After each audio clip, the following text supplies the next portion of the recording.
So rule supports are really simple. It's just a visual depiction of the rules. That's all, right? What you can do, what you can't do. That's it. So, you know, these can be pretty simple.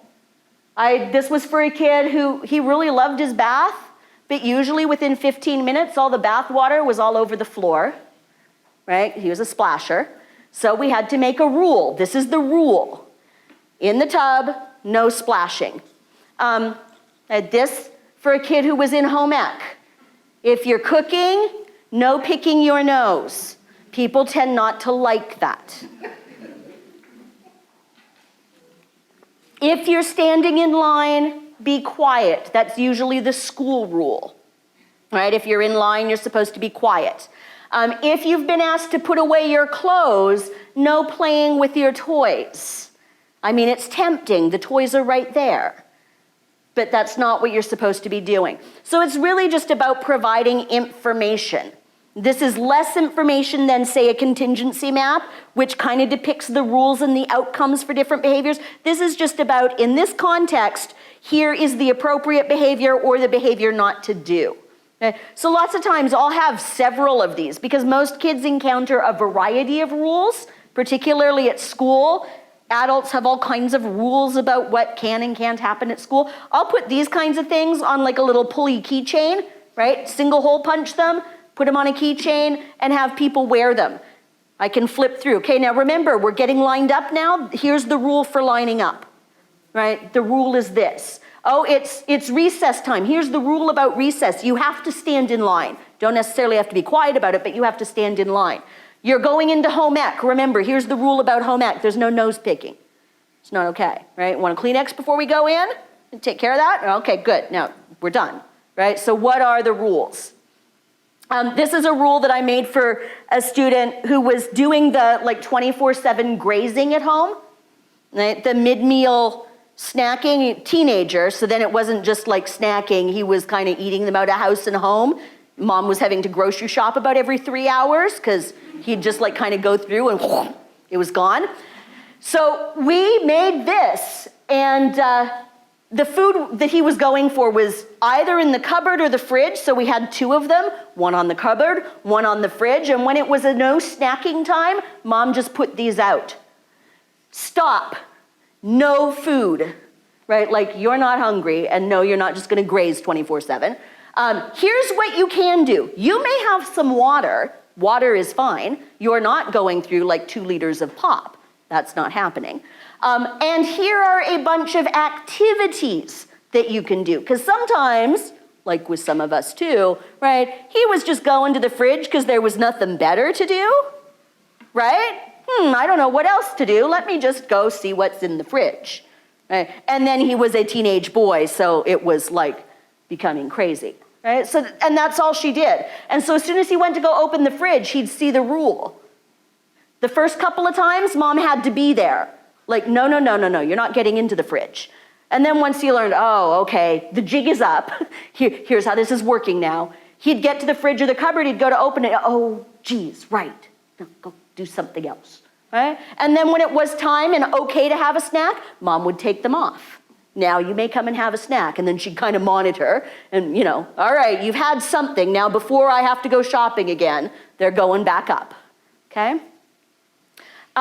This is one that I made to help kids at school understand it, a couple of kids in particular, having difficulties with the inside versus the outside voice. And they kind of screamed all the time. They were deaf kids, so they didn't understand really that they were being loud, and then they'd get excited and they'd like make a lot of noise. And so they knew the difference between quiet and yelling. They didn't know the difference between loud and soft volume, but they didn't need to be making volume anyway because they weren't speaking, right? So it's okay. So they learned inside is quiet, outside have at her, go yell, we don't care. Right? But they had this kind of piercing indoor shriek. You know the shriek, right? Yeah. So we taught them, and we plastered these rules everywhere in the school, and then Mom used them at home. They were on all of the walls. These kids pretty much couldn't walk 2 steps without seeing the rule, right? So they were constantly reminded, And that's what we have to do sometimes, right, is help kids remember what the rules are. And if they see the rules all the time, say, oh, right, yeah, quiet. And then I think today we'll leave you with, I've got a story for this one. This is a classroom rule chart. And it was actually a bit of an adaptation that I did with one of the classroom teachers when I was teaching. So the classroom teacher at the beginning of the school year wanted to put together a chart of expected and unexpected behaviors for the class. And we wanted to include a kid who had autism, who didn't have the language abilities to say, here are some good things, here are some bad things, and have the conversation. So we decided what we would do is make some symbols for expected and unexpected or problematic behaviors that could happen in schools, make the symbols for them, cut them all out, put them in a grab bag, okay? And so then we made this chart, and this particular kid knew the angel and the devil symbols for the good behavior versus the bad behavior, so we went with it. So I will and I will not, and we made a little chart. And then the kids did this as a class lesson. And so instead of having the kids brainstorm appropriate and inappropriate behaviors, the teacher had all of the kids take turns coming to the front, reaching into the grab bag, pulling out a symbol, seeing what the behavior was, role-playing or acting the behavior, dramatizing the behavior, and then deciding what part of the chart it belonged on, right? And so this way, they still got the behavior expectations chart made for the class, but it was in a manner that was accessible for all of the students.